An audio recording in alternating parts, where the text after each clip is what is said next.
मेरा प्रश्न ये है कि क्या हम अपने दिमाग को इतना तेज कर सकते हैं कि कोई भी चीज को एक बार सुने फिर उसे कभी ना भूलें? ब्रह्मचर्य, ये ब्रह्मचर्य से हो सकता है, और तो इतनी सामर्थ्य नहीं है। ये ब्रह्मचर्य में होता है, या पूर्व का कोई तप, जैसे छोटे से बालक में देखा जाता है भारी स्मृति, भारी ज्ञान, वो पूर्व का उसका तप है, भजन है। तो अभी जन्मा 5 वर्ष का है, 6 वर्ष का है, वो बड़ा ज्ञान उसको है, वो पूर्व का उसका स्टॉक है। पर इस जन्म में हम स्मृति को अगर, तो वो ब्रह्मचर्य ही है। अगर हम ब्रह्मचर्य का नाश करेंगे तो स्मृति नहीं रहेगी। एक सीधा उत्तर है, आपका खान पान ठीक हो, आपका ब्रह्मचर्य ठीक हो, सात्विक भाव हो, तो स्मृति जागृत हो जाएगी। लेकिन गुरुदेव महाराज, मैं तो मतलब शादीशुदा हूँ गुरुदेव। मेरी तो ब्रह्मचर्य धर्म पूर्वक गृहस्थी में भी तो रहा जाता है। शादीशुदा का मतलब बेविचारी थोड़ी होता है।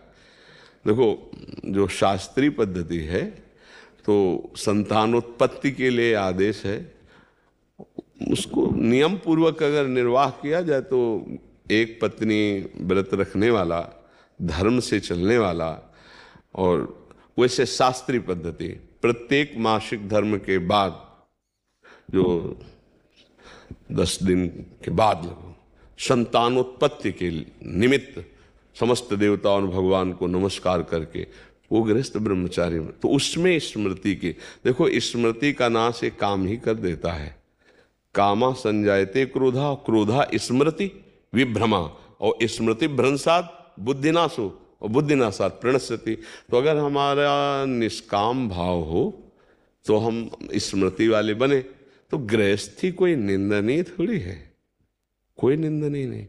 देखो, हम जब शास्त्रों में पढ़ते हैं तो गृहस्थ जनों ने, जिनके बड़े बड़े धर्मात्मा संतानें हुई, उनकी बात, काफी दिनों तक ब्रह्मचर्य रह करके संयम से फिर गर्भाधान हुआ और फिर ब्रह्मचर्य से रहे, तो उनकी संतानें बड़ी प्रज्ञावान, बड़ी विवेकवान धर्म।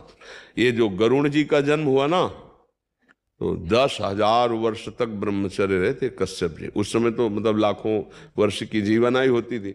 10,000 वर्ष तक ब्रह्मचर्य रह करके, और जब विनता जी के गर्भ में, तो फिर उनसे भगवान गरुण जी का प्रादुर्भाव, महाबली गरुण जी, और एक छोटे बड़े पुत्र अरुण जी, वो सूर्य भगवान के सारथी बने।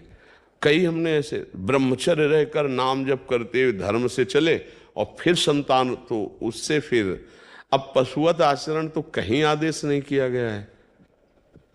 गृहस्थी में भी अगर जैसे मानो 20-22 वर्ष तक ब्रह्मचारी रहा, फिर गृहस्थी में गया तो परिपक्व फसल है। जैसे गेहूं गलेथ में हो, काट ले तो एक दाना नहीं मिलेगा, और परिपक्व फसल हो जाए तो कुंतलों अनाज सालों खाते रहो, ऐसा अनाज पैदा हो जाए। तो ऐसे वीर भी परिपक्व होता है, ब्रह्मचर्य भी। जैसे 20 से 25 वर्ष तक बिल्कुल ब्रह्मचर्य रहे बाल्यावस्था से, फिर गृहस्थ में जाए तो परिपक्व फसल है, संतानोत्पत्ति, फिर संयम से जीवन, तो वो महात्मा ही है, वो ब्रह्मचारी भी है। एक पत्नी व्रत धर्म पूर्वक चलने वाला, वो बेविचारी नहीं कहा जाता। वो गृहस्थ कोई निंदनीय नहीं, वो बंदनीय। अब हम लोग पैदा कहाँ हुए? गृहस्थों से ही तो ये ना। कोई भी परम बड़े बड़े परमहंस कहाँ पैदा हुए? धन्य है वो माता पिता, वो भी तो गृहस्थी में थे, जिनके बड़े बड़े महापुरुष प्रकट हुए। तो क्या गृहस्थी कोई निंदनीय बात थोड़ी है? अगर बच्चा संयम से चले तो। अब संयम को नष्ट कर दे तो फिर चाहे गृहस्थी में ना जाए तो भी नष्ट हो जाएगा। बहुत प्रकार है। तो हमें लगता है अगर संयम से चला जाए तो गृहस्थ धर्म में बंधनी।